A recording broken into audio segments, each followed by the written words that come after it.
Question for Mehdi.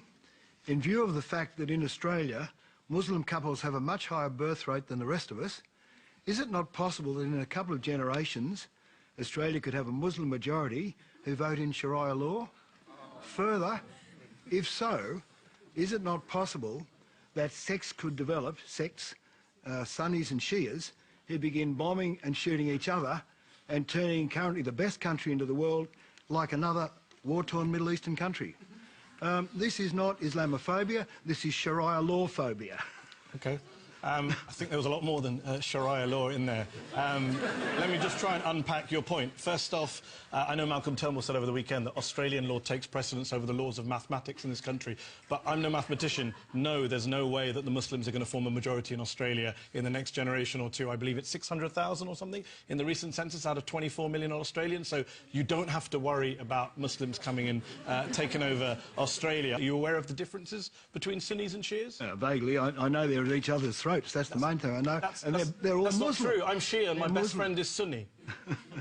Well, I think it's not true.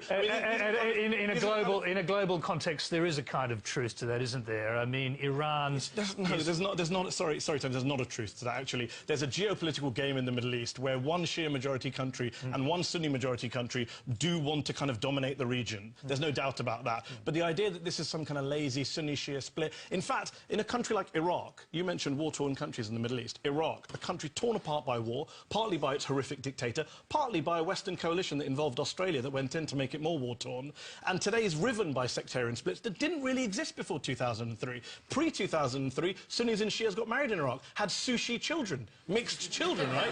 So let's not... And today, I'm sorry to say, a lot of the sectarian divisions in the Middle East are geopolitical push by Muslims. A lot of them are pushed by foreign wars and foreign occupations, I'm sorry to say. So you don't have to worry. Sunnis and Shias, I have many friends who are Shia, many friends who are Sunni. We're not all at each other's throats. Please don't believe everything you read about us. Come and talk to us, meet us, make Shia and Sunni friends, and then you'll see that you don't have to worry about Sharia law or Sunnis or Shia. And let me just say one thing, because we're talking about this in a way as if a Muslim majority would be the worst thing in the world. I don't think Australia will have a Muslim majority, but having spent a week here with a lot of Australian Muslims, there are some amazing Australian Muslims, doctors, nurses, engineers, accountants. I meet Australian Muslims working in the Prime Minister's office. They're doing great work in your country. They're doing great work. Let's hear it. Thank you very much.